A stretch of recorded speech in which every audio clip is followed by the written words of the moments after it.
I think my favourite make of the year is making a mess out of this hobby room and exhibit and not cleaning it up.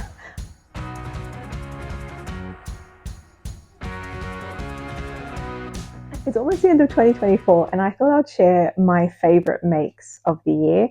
I think favourite probably is like a nice summary, and there's many different reasons why they are my favourite and etc. So I am going to go through them. It's going to have a bit of knitting, it's going to have definitely heaps of sewing, and a bit of everything else. So I'm going to share with you. I might get a bit deep. It's just how my brain works. Anyway, let's start the video. I thought I'd do knitting first, and my first favourite make is the Mood Ball by, I'm not even going to attempt to say the name, and yeah, I made it as a little Christmas ornament. It's like my first ever colour work, and it's pretty good. There's mistakes were made. It doesn't matter. I had so much fun doing it, and I kind of thought, hey, I'm going to attempt a colour work project in 2025. So I've got heaps of yarn and I really want to make like a jumper or something like that. I'm just trying to think which one. There's so many I want, and I'm like, is a striped jumper cheating? I don't know. I'm thinking striped jumper, but I'm also I like the porcelain sweater and the wave sweater, and there's so many things. So this has given me confidence to be able to make more things, and yeah, and it's really cute. It's really cute. I stole it off my daughter's Christmas tree. I have to put it back before she notices because she will ask for it. Yeah. My next favorite make is my knitting case. Now, I made like 3 iterations to make something essentially perfectly functional for me, and I'm currently making one for my mother-in-law. So I hope she's not watching. She probably isn't. And yeah, I'm really happy with this. I ended up taking this to Tasmania and using it all the time. I found it the perfect size, perfect setup. I could fit all my knitting needles in it, all my cables, all of my every little things that I need. And yeah, I'm really happy with this. And yeah, it's self-drafted. I did originally make the Cool Stitches knitting case, but I found my needles kept on like falling out, so I tried to make it a little bit different. It was then too big, and then I just started measuring out my needles and just cutting out things that I think I needed, and I made something pretty good. It's like not perfect. It's this fake leatherette stuff that I had got, but the one I'm making for my mother-in-law is looking, I'm going to have to show you, I'm going to have to take like good photos of it because it's looking really like, it's looking like someone bought it rather than making it, which is like nothing wrong with anything looking handmade, but it's looking very good. I'm being very precise with everything in it. So yeah, that's my next make. And it just made me feel like I can do so much more. I can, the reason why like I love sewing and crafting is because I'm a fixer-upper, and I like to find solutions to problems and stuff like that. And one was to make an affordable knitting case for myself, and I've done it. And now I can recreate it and gift it to the people that I love. And it's really cool. I'm really happy with this. Next up is a self-drafted bias cut skirt.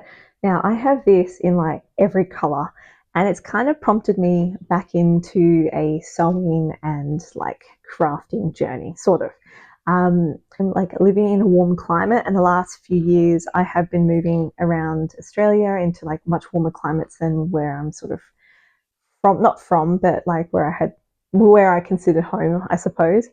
And I've just been melting in the warmer climate, and then shorts, I'm like, not loving shorts that much, and decided to make myself the Chloe Bias skirt by Soften Studio, and that's a really nice skirt pattern, but there was just something with the shape for me that I just wasn't loving, and I was like, I'm not too sure how to fix it. And then I ended up buying a bias cut skirt by Assembly Label, and I love this skirt and I wear it all the time. And then I went, stuff it, I'm just gonna see if I can like copy it. Like I've done the Chloe bias skirt, so I understand how to cut things on the bias and all that stuff. And then I'm like, I'll just trace the skirt that I really, really love. And I did that, and now I have it like in so many colors because I just wear it all the time, and I just feel like it's like my uniform in the warmer climate. And yeah, I love it. I have it, yeah, so many colors, and very proud. I'm thinking this is a plan. I'll talk about it in a different video, but it might be really long, so I might have to do two parts. But I'll mention it here. I'm thinking about grading it and like digitizing my pattern to make it like a free pattern, just because the cut is so lovely. Um, so yeah, if you're interested, let me know. I don't know how to grade patterns, but I used to be a designer, so I know Illustrator really, really well, and I'm sure I could figure it out. I don't know. I don't know. Probably not. The next pattern would be the Ruby Vest by Sydney Graham. Now, I made this vest and I made the first one. I didn't read the pattern that well and it wasn't reversible. But I was just really proud of myself. I had like a few steps that I had never done. Well, actually, that's not true. I have done all of those steps before, but I kind of just made me feel like I can make stuff for myself. And I made a few different versions, and my last one that I made was like, yeah, the two versions, yeah, the two first versions, like I don't really wear. It's just the fit isn't entirely right. But the last version I made, it's the right color, it's the right size. It's like I made it really oversized. I quilted in this wavy kind of print, and it's just so functional, so beautiful, and I'm so happy with it. And I'm gonna make probably like another one, or maybe reuse the stuff from the first vests. I'm not too sure, but yeah, very, very happy with it. And I have like, yeah, now customized it so it could fit my body shape a lot better. Next up is the overshirt by the Modern Sewing Co. I still haven't done the buttons where the placards are, but the reason why I loved doing this pattern and stuff like that, I'll just wear it because I actually realized I don't have a photo of me in it because I haven't done the placard buttons or like trim. Anyway, it's all right. It's still, I guess, technically not finished, but the reason why I loved this pattern was I felt like I upped my sewing game in this pattern, that I could do it. I understood the instructions. I did the burrito method. I learned how to do placards, which was a bit confusing, but I figured it out, and I'm very, very, very happy with this. And it's something that, like, I'm like, oh, okay, I'm confident in making the arms a bit longer because I've got very long arms, and I'm going to maybe not do placards with it because, like, I don't need to follow the pattern exactly. And I'm like, oh, I can actually really up my sewing game, and I was very, very impressed. And it just feels really nice because it's French seams throughout it, and yeah, it's just a very, very, very lovely. Makes me feel good and really proud of my skills and stuff like that. So yeah, this is one of them, and I'm gonna take it off. It's a bit too hot. Next up is the Penelope top by Hubba, and I made two of them. I made a white version of it, and I absolutely wear it all the time because it's just so cool and fun. And I loved it so much, and I thought I really want to make another one, but I want to make it like oversized, a bit like tent-like, and I made it in black, and it is phenomenal. And I just love them. It's a basic blouse, but with a bit of whimsicalness, and I think it just aligns with me and my personal style. Like, I like to wear really basic sort of stuff, but I like a little element of quirk or something slightly off-putting in my outfit. And the Penelope top is that to a T. It is like elevated basic for me, and a bit whimsical and a bit weird.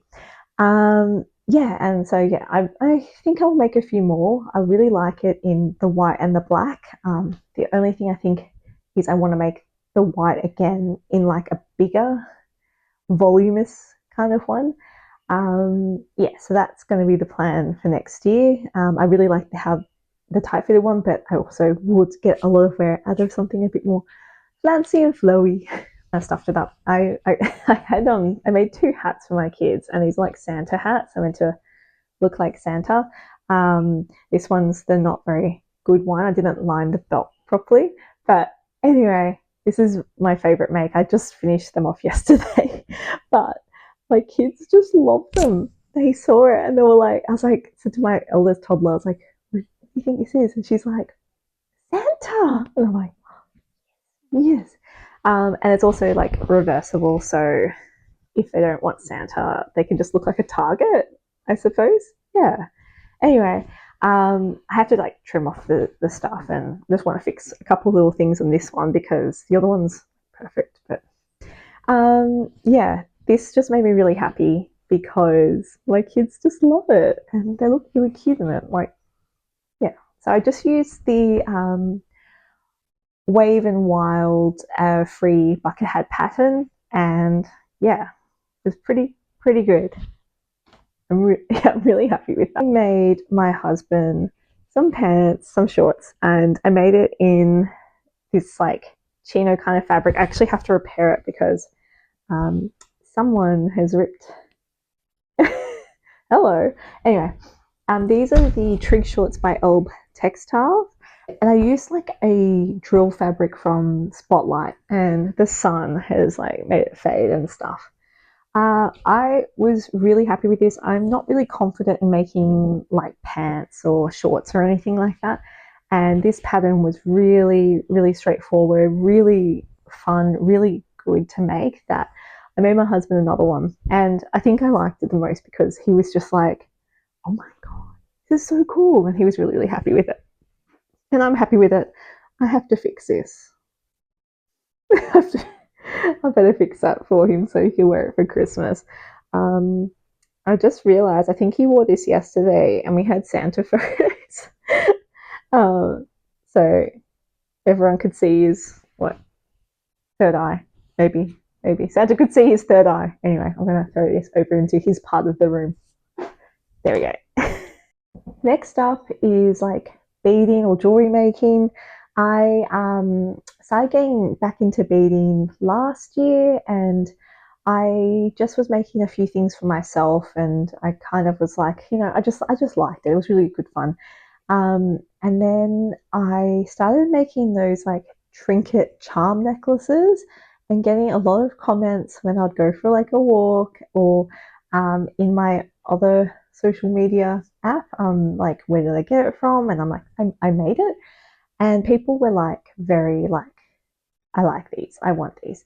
So I decided to do a fundraiser and I decided for proceeds, including like not just cost of my material, like everything I made out of these necklaces would go towards people in Palestine. And we made like $392 and I got the option where they could share it to a GoFundMe or an organization. So I think it was like a third. And then, so yeah, we donated to Médecins Sans Frontières, Para, which is an organization in Australia to help support people in Palestine, and a few GoFundMe families that we had been following or were at need by Operation Olive Branch. So I was pretty happy with that. I really it's just really nice, supportive stuff. And I keep seeing some of those people still wearing their necklaces and like on social media and stuff. And I'm like, oh, really cool. I've even had like a few like DMs saying, are you still making them? Which has been a no. But I think maybe I should again because they were really cool and it went to a good cause. And all the trinkets I got were from like op shops or bead shops and from local like businesses. So that was nice too. And yeah, and last but not least is making crafting and DIYs a complete priority for me. I am going to go into a bit of like detail and it's going to talk about like mental health and stuff like that and motherhood and matrescence. So if you're not interested, like see you later. It's all good. But for me, I have always been a crafty and creative person, and it has also been a thing about that it's not important because I think it's women's work, so it's not perceived as important compared to like being academic, doing well at work, doing something else. And this year I decided, no, it's a priority for me, and it's not meant to be like necessarily like to show off anything or anything like that. It's not a particularly cool hobby, but it's just something that brings me such joy and mindfulness and practice and stuff like that. Um, I, throughout life had slowly kept on like pushing it to the wayside. Even though I was working, I'm a stay-at-home mum currently in a creative field.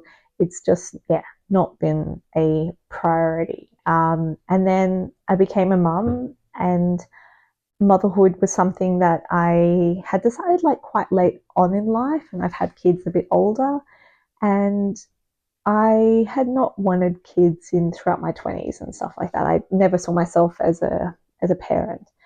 And then I really struggled with postnatal depression, and I thought it was because maybe I wasn't meant to be a mum. But I couldn't see that I really had it as well. Like I did have it, and now looking back, I'm like, I was quite depressed for like three years at least.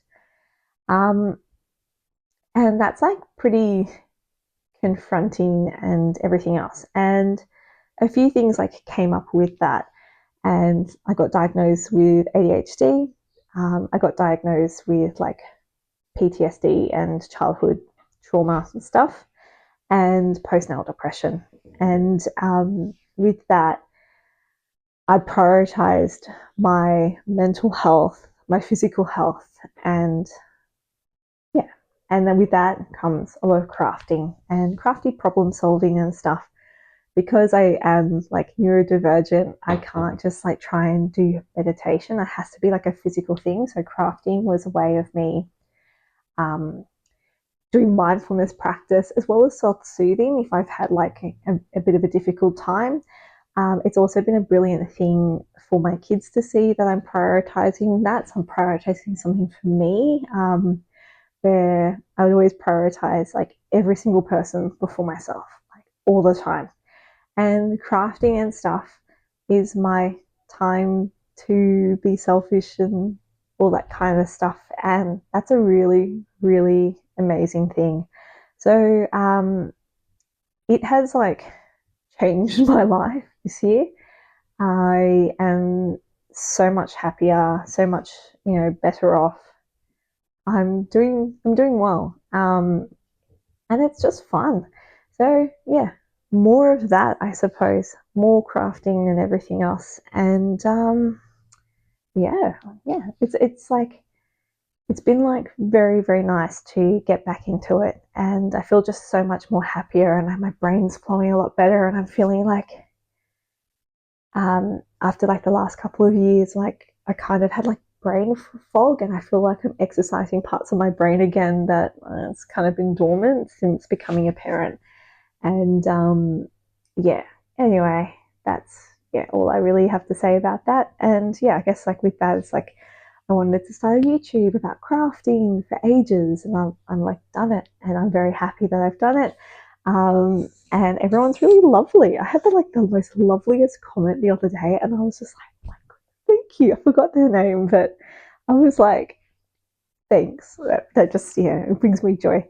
And yeah, that's about it. I'll see you in the next one. The next one is going to be about like I want to do Make 9 next year, and I've also got like a massive list of things I want to accomplish for next year. I don't think I'll be able to do all of them, but it's just like a wish list, or maybe for the next couple of years. And some of it's like DIY stuff, house stuff, sewing stuff, knitting stuff, and other crafty stuff too. So I'll go into it in the next video, which I don't know if I'll do this year or I'll do early next year, but it'll be soon. It won't be that long.